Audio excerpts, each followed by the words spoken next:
Hello and welcome to my YouTube movie about the mind, creativity, EMDR, memory, learning and multitasking. In this movie I will give you instructions on how to do these things and a model which is convenient to have at the back of the mind.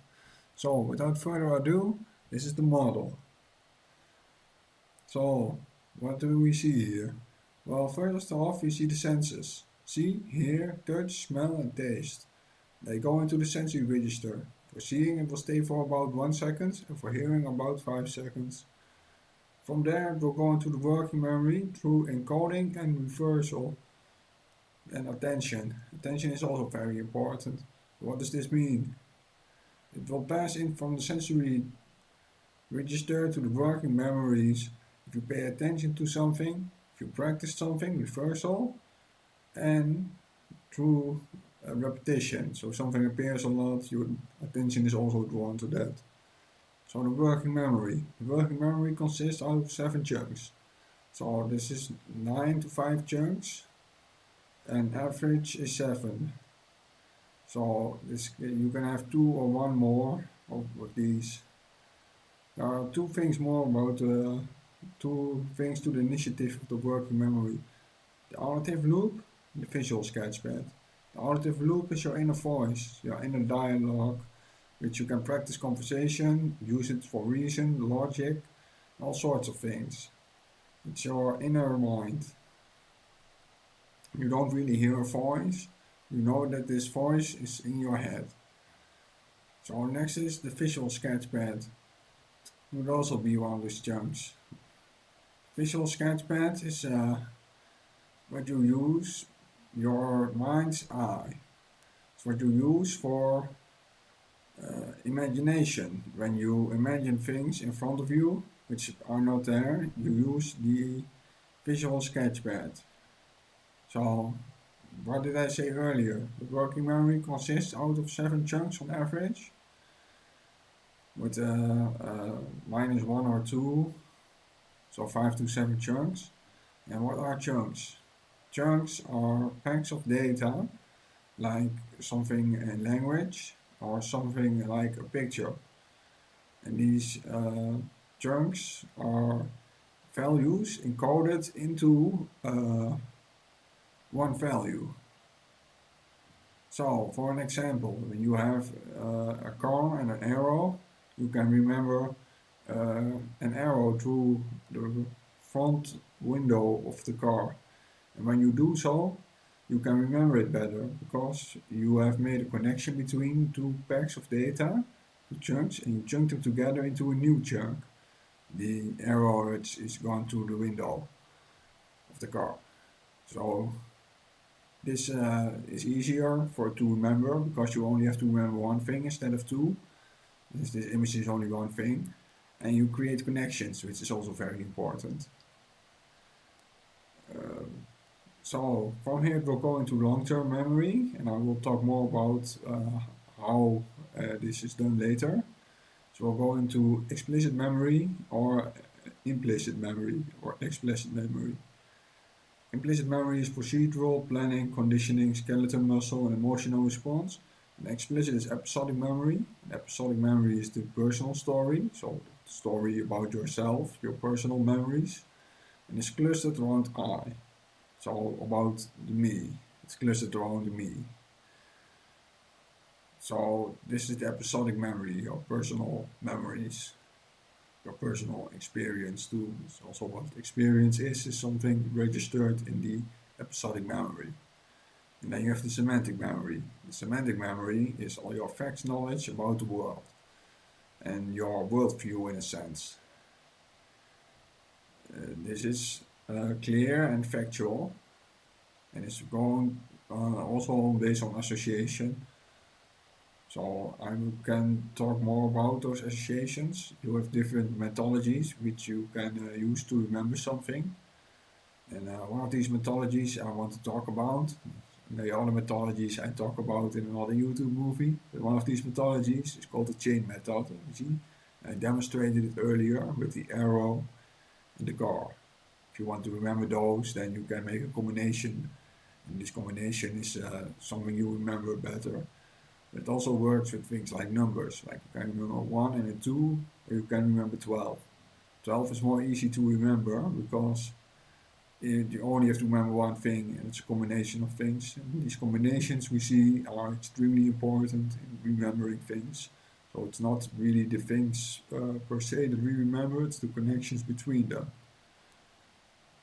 So, like, if you wanted to remember something using this methodology, like a phone, a cupboard, uh, a book, a TV set, a cup, a plate, then you can visualize those in front of you. That's the methodology. You always have to visualize it. And when you visualize it, you can visualize a phone sitting on a cupboard. On this cupboard is a book. And on this book is a TV set. And on this TV set is a cup. And on this cup is a plate. In this cup is a plate. So then you can recall it from memory. You can go phone, cupboard, book, TV, cup, plate. You can remember it more easily. It's called the chain methodology. So that's long-term memory. That's how it is stored in the semantic memory. The episodic memory is has emotional content and emotional load. And this emotional load also makes it easier to remember. You can imagine it like a little battery. These batteries determines how often these memories pop up.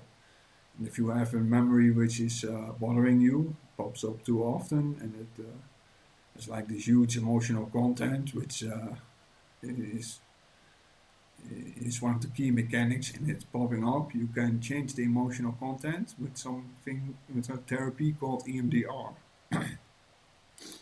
EMDR is a therapy for putting those memories to ease. And it works, it can be explained through the model. It works as follows. You take the memory out of the episodic memory, you put it into the working memory. And then by letting somebody follow your eyes, you follow your finger with their eyes, the sum that follows is that the emotional load of it minus the movement of the eyes and following the finger is the new emotional load. So this is how EMDR works, and it's 99% effective therapy. And it then gets the memory goes back from working memory to episodic memory when it's stored again. It has less emotional load. So, and also another thing you can do with the model is creativity. Creativity is simply explained as two values creating another value. So A plus B is app.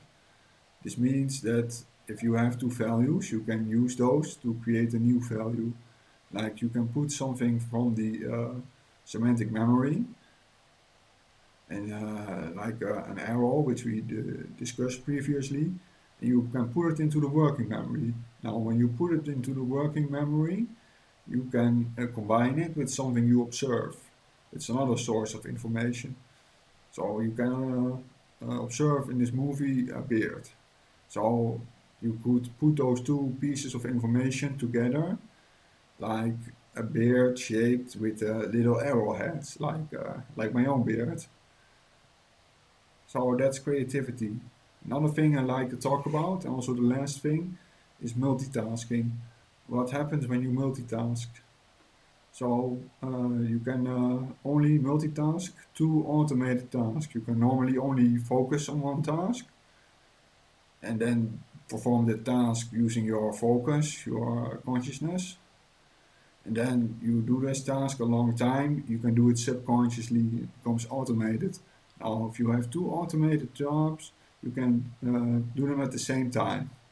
So what's the pattern that's behind it? Well, it's very easy. It goes from unconsciously incompetent. So you don't know that you can't do it yet because you haven't had any experience in it yet. To consciously incompetent, that's that you know you're not doing it right because you have had some experience, but you don't have adequate ideas that functions yet. Next, you find these ideas that function in some degree, and you refine them and fine tune those ideas till they become adequate ideas. You become consciously competent. When you're consciously competent and you repeat it a lot, you become unconsciously competent, and then you can multitask the tasks. Another thing to keep in the back of your head when you're multitasking is that there's only one auditive loop and one visual sketchpad. So that means, like if you're counting, there's two different ways to count. First is auditive, with the auditive loop. So you count 1, 2, 3, 4, repeating those words one after another. Another way of counting is by imagining a movie screen, and in this movie screen you see a big 1, and then you have a little tick which ticks it away, and then you have a 2, then tick 3, tick 4, and so forth. You can count like that. So when you count using the auditive loop, you cannot use it for speech because you're already busy with something. And if you use the visual sketchpad for it, you can talk at the same time. You can still use language. So thanks a lot for watching, and this was my YouTube movie. Like and subscribe, and goodbye, people.